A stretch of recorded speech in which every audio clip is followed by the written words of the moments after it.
이 벽화 같은 경우에는 시간이 굉장히 오래 지나다 보니까 퇴색하기도 하고 이 벽화는 고구려 5세기 후반에 그려진 것으로 추정되는 평안남도 용강군에서 발견된 쌍용총 안에 있었던 것입니다. 지금 그림을 보기에도 어떤 건지 한눈에 딱 봐서는 잘 모르시겠죠. 우리의 눈으로는 형체도 알아보기 힘든 이 유물을 적외선의 세상에선 이렇게 뚜렷하게 볼 수 있습니다. 지금 여기 소가 있는 게 육안으로는 잘 안 보이시죠? 네. 근데 적외선 촬영을 통해서 보시면은 소가 있고 소의 뿔도 이렇게 들어오고요. 어떤 남자 하나가 수레를 끌고 있죠. 어떻게 보이지 않던 윤곽이 선명하게 보이게 된 걸까요? 그 해답은 우리 눈에 보이지 않는 빛인 적외선에 있습니다. 중력 법칙을 고안해낸 자연철학자, 지금의 용어로 말하자면 과학자인 인물이 있습니다. 네, 맞습니다. 우리가 잘 알고 있는 바로 그 과학자인 아이작 뉴턴이죠. 당시 아이작 뉴턴도 우리와 거의 비슷한 처지에 놓이게 됩니다. 지금 우리나라를 포함한 전 세계는 코로나19 질환, 그러니까 코로나 바이러스 때문에 정말 많은 사상자와 질환자가 생겼죠. 이 전염병의 확산을 막기 위해서 외출할 때 이렇게 마스크를 착용을 꼭 하고 있는 것이고요. 그 당시 뉴턴도 우리와 같은 비슷한 처지에 놓이게 되는데 바로 유럽사 전반에 걸쳐서 정말 큰 영향을 미쳤던 패스트라는 병의 창궐이었죠. 이 때문에 케임브리지 대학도 휴교령이 내려져 뉴턴은 당분간 고향으로 내려가야만 했습니다. 약 2년간의 격리생활 동안 뉴턴은 자신의 호기심을 해결하기 위한 여러 실험들을 고안했는데 그중 대표적인 실험이 바로 이 프리즘 실험입니다. 이 실험을 고안하게 된 이유는 다름 아닌 빛이라는 존재에 대한 궁금증 때문이었습니다. 만물은 왜 색이라는 것을 지니는 걸까? 뉴턴은 그 이유를 색을 띠는 빛의 알갱이들이 존재하고 있어서 이들이 적절히 섞여 온갖 색으로 나타난다고 믿었죠. 그의 이러한 생각을 프리즘이라는 도구가 증명해 주었습니다. 프리즘은 흰색 빗줄기를 빨주, 노초, 파남보라는 7가지의 색, 다른 말로는 무지개 색으로 나눠주는 도구입니다.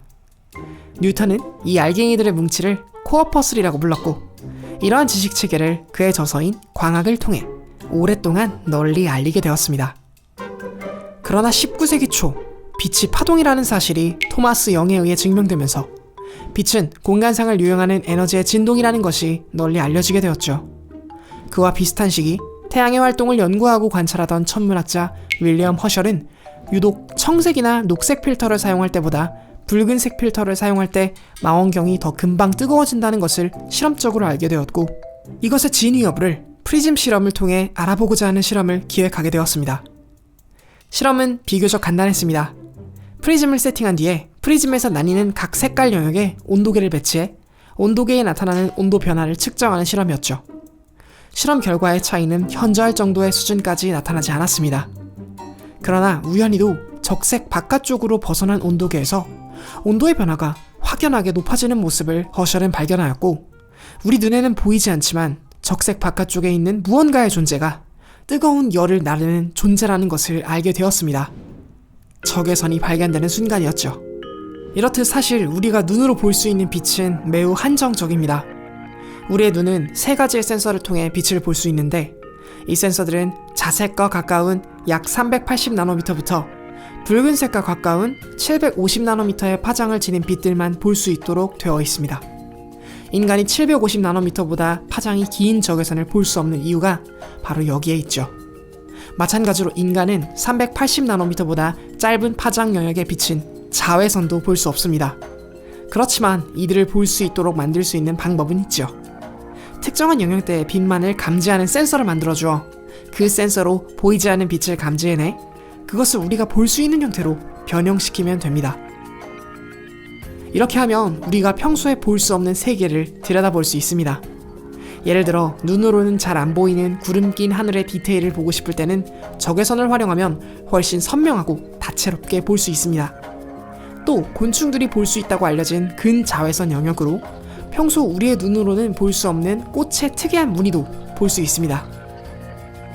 태양으로부터 내리쬐는 자외선을 막아주는 선크림 같은 경우에도 우리가 눈으로 바라볼 때는 바른지 안 바른지 큰 변화가 없어 보이지만 자외선으로 바라보면 확실히 검게 보이는 것을 알 수 있는데 이것은 이 선크림의 성분이 자외선을 흡수하기 때문에 검게 보이는 것입니다.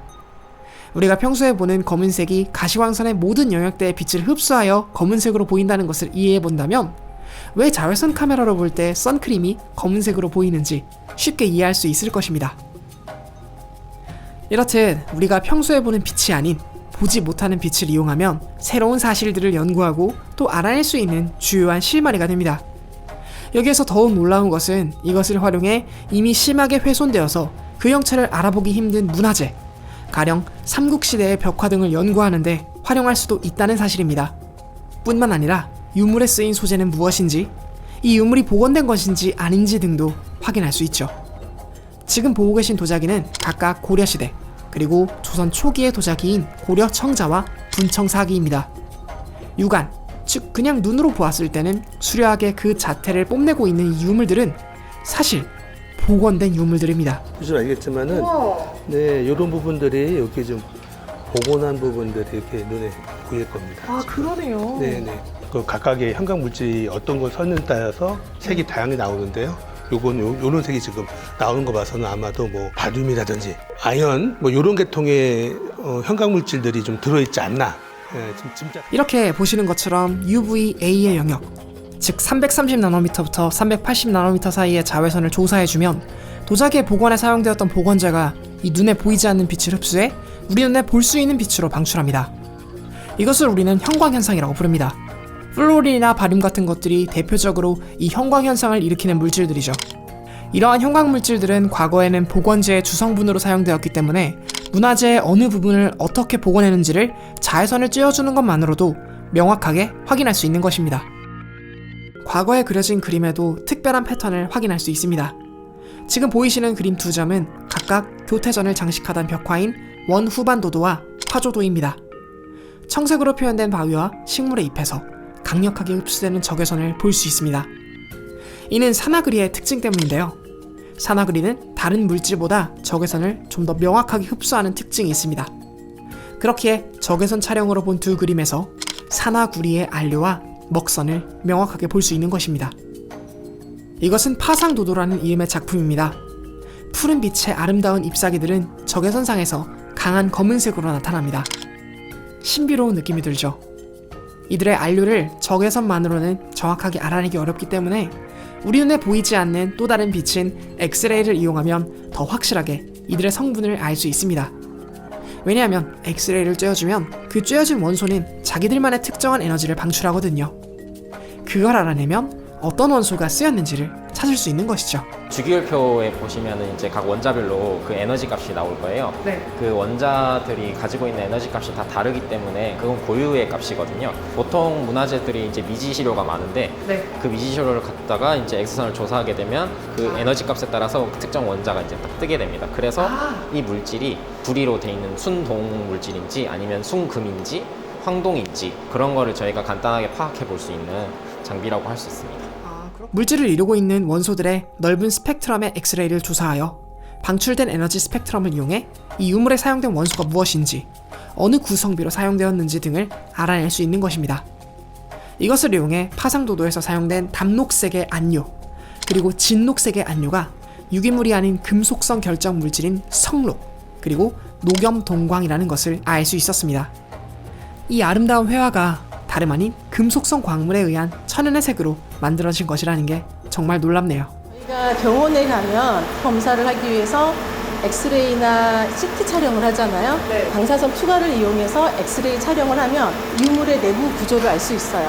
이 유물의 내부 구조요? 이 유물도 지금 아파서 보존과실이 온 거거든요. 아파서요? 네, 아파서 온 거예요. 네. 아파서 온 거기 때문에 네. 이 아픈 유물을 그냥 바로 우리가 처리하지 않고 어떠한 상태인지 처방을 하기 위한 전 과정에서 조사를 하는 겁니다. 물질을 투과하는 능력이 매우 뛰어난 빛인 엑스레이는 주로 물질의 빽빽한 정도, 즉 밀도를 파악할 때 용이합니다.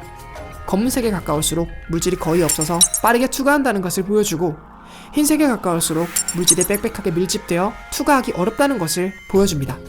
그래서 칼슘처럼 빽빽하게 이루어져 있는 뼈의 구조 등을 짧은 엑스레이의 노출만으로도 쉽게 들여다볼 수 있는 것입니다. 그러나 대부분의 유물은 사람의 피부처럼 엑스레이를 잘 투과하지 못하기 때문에 순식간에 끝나는 촬영이 아닌 꽤 긴 노출 시간을 두고 촬영이 진행됩니다. 길게 노출될수록 물질 사이를 더 많이 투과할 수 있고, 이를 통해 물질, 여기에서는 유물의 밀도, 그리고 균열 정도 등을 명확하게 분석할 수 있습니다. 또 우리의 몸속을 들여다보는 CT 촬영의 기술도 유물에 그대로 적용할 수 있습니다. 보시는 이 기기가 CT라는 장비인데 CT요? 이쪽에서 이제 엑스레이가 발생이 되는 거예요. 네. 이 엑스레이를 계속 조사하면서 여기 있는 유물이나 물체가 회전을 하게 됩니다. 회전이요? 회전을 하게 되는 거죠. 회전을 하게 되면 이 물체에 있는 다양한 모양들의 단면들을 캐치를 하게 되는 거죠. 아 그렇군요. 아 이게 사람 찍는 거랑 다르네요. 사람은 기계가 돌아가면 그렇죠. 찍는데 사람은 이제 기계가 아. 이건 이렇게 돌아가게 되는 거고 엑스레이와 같은 고에너지 방사선은 생명체에게 치명적일 수 있기 때문에 인간의 몸에 촬영되는 CT 촬영은 순식간에 빠르게 진행되는 반면 유물의 분석에 활용될 때는 천천히 그리고 더 장기간 노출시키면서 최대한 디테일하게 촬영합니다. 이렇게 촬영이 끝나면 이것을 3D 모델링한 모습이 이미지로 나타나는데 이것을 통해 유물에 손상을 주지 않고도 안전하게 유물의 내부 구조나 밀도 그리고 제조 방법 등을 연구하는데 중요한 자료로 사용될 수 있죠. 정말 신비롭고도 아름다운 기술이지 않나요? 지금 보시는 것은 목조불상인데요. 이렇게 단면을 자를 수가 있습니다. 그러게요. 이렇게 단면을 이렇게 자르면 아 내부 구조를 볼 수 있군요. 내부 기술을 와, 이렇게 보실 수가 있습니다. 우와 신기하네요. 파괴를 하지 않고 네. 또 내부를 뜯어보지 않아도 지금 이렇게 내부에 어떤 물질이 있는지도 알아낼 수가 있는 거죠. 영상 초입에서 소개해드렸듯 이 영상은 국립중앙박물관의 제작 지원 그리고 채널의 시청 및 멤버십 가입을 통해 후원해주시는 구독자분들의 후원금을 통해서 제작되었습니다. 특별히 이 영상은 곧 공개될 국립중앙박물관의 빛의 과학, 문화재의 비밀을 밝히다라는 주제의 특별전을 여러분에게 알리기 위해 제작된 영상입니다. 소개드렸던 유물 이외에도 우리가 눈으로 볼 수 없는 다양한 빛의 마법으로 수많은 유물들을 볼 수 있는 전시회가 국립중앙박물관에서 열릴 예정입니다. 평소에 볼 수 없는 세계로 들여다보는 것만큼 신비한 경험이 또 있을까요? 이번 특별전에서 여러분의 지적 호기심을 자극할 만한 여러 전시물들을 만나볼 수 있을 테니 관심 있는 분들께서는 이번 특별전을 놓치지 말아주세요.